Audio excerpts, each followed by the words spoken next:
Hello dear students, welcome back to organize knowledge channel. आज की video में करने वाले हैं कार्यपत्रक 76 4 क्लास 9 सामाजिक विज्ञान की बच्चों वर्कशीट है।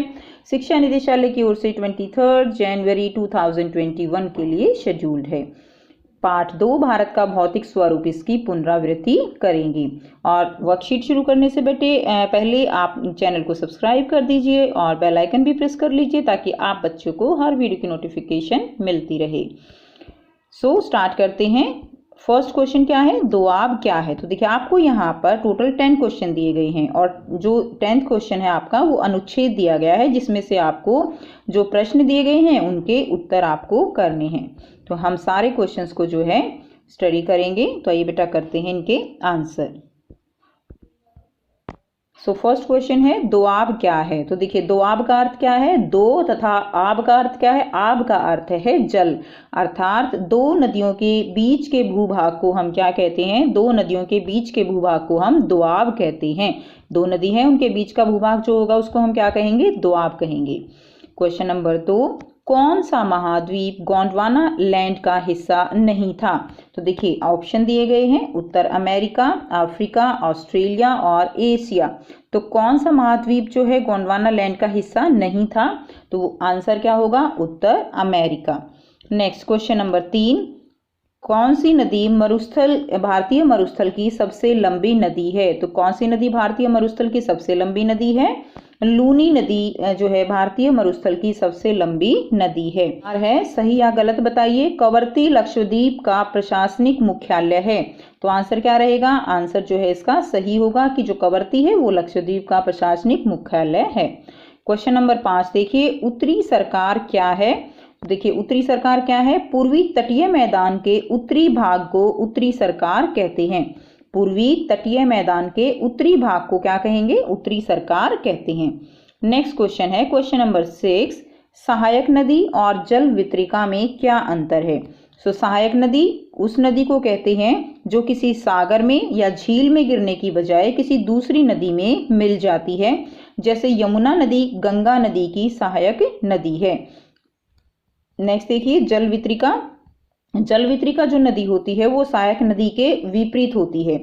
तो जब जल वितरिका का मतलब क्या होता है, वितरण करना। जब कोई नदी मुख्य धारा से अलग हो जाती है तो उसे जल वितरिका कहा जाता है। यानी जो मेन मुख्य धारा है उससे फिर वो अलग से जो है वितरण उसका पानी का करती है, तो उसको हम क्या कहते हैं, जल वितरिका कहते हैं। क्वेश्चन नंबर 7 है, मध्य उच्च भूमि पर संक्षिप्त टिप्पणी लिखिए। प्रायद्वीपीय पठार के उत्तरी भाग को मध्य उच्च भूमि कहते हैं और यह भाग नर्मदा नदी के उत्तर में स्थित है। यह भाग पश्चिम में चौड़ा तथा पूर्व में संकरा है।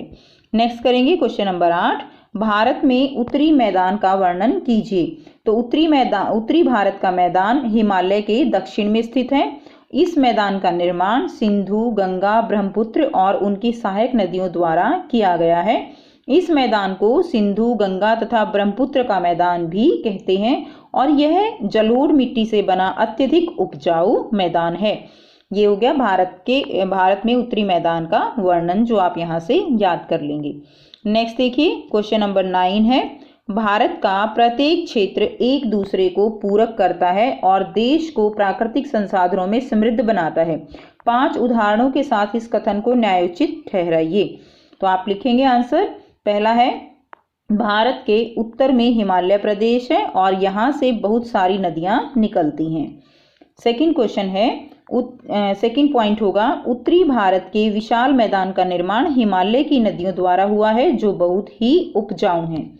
तीसरा है, प्रायद्वीपीय पठार खनिज तथा वन संपदा में धनी है। नेक्स्ट देखिए नंबर 4 है, थार के मरुस्थल को अधात्विक खनिजों का भंडार कहा जाता है। नंबर 5, तटीय मैदान कृषि, मछली पालन तथा समुद्री व्यापार के लिए महत्वपूर्ण है। नेक्स्ट हम करेंगे क्वेश्चन नंबर 10। तो दिया गया अनुच्छेद इसको ध्यान से पढ़ेंगे और निम्नलिखित प्रश्नों के उत्तर देंगे। प्रायद्वीपीय पठार के किनारों पर संकीर्ण तटीय पट्टियों का विस्तार है। यह पश्चिम में अरब सागर से लेकर पूर्व में बंगाल की खाड़ी तक विस्तृत है। पश्चिमी तट पश्चिमी घाट तथा अरब सागर के बीच स्थित एक संकीर्ण मैदान है। इस मैदान के 3 भाग हैं। तट के उत्तरी भाग को कोंकण, तो तट का जो उत्तरी भाग है उसको कोंकण, मुंबई तथा गोवा, मध्य भाग को कन्नड़ मैदान और दक्षिणी भाग को मालाबार तट कहा जाता है। बंगाल की खाड़ी के साथ विस्तृत मैदान चौड़ा और समतल है। उत्तरी भाग में इसे उत्तरी सरकार कहा जाता है, जबकि दक्षिणी भाग में कोरोमंडल तट के नाम से जाना जाता है। बड़ी नदियां जैसे महानदी, गोदावरी, कृष्णा, कावेरी इस तट पर विशाल डेल्टा का निर्माण करती हैं। चिल्का झील पूर्वी तट पर स्थित एक महत्वपूर्ण भू लक्षण है। तो आपने अनुच्छेद को ध्यान से पढ़ लिया। अब आपको ये जो 4 क्वेश्चंस हैं इनके आंसर करने हैं। तो आइए करते हैं इनके आंसर। फर्स्ट जो क्वेश्चन है हमारा वो है मुंबई और गोवा के तटीय भाग को किस नाम से जाना जाता है?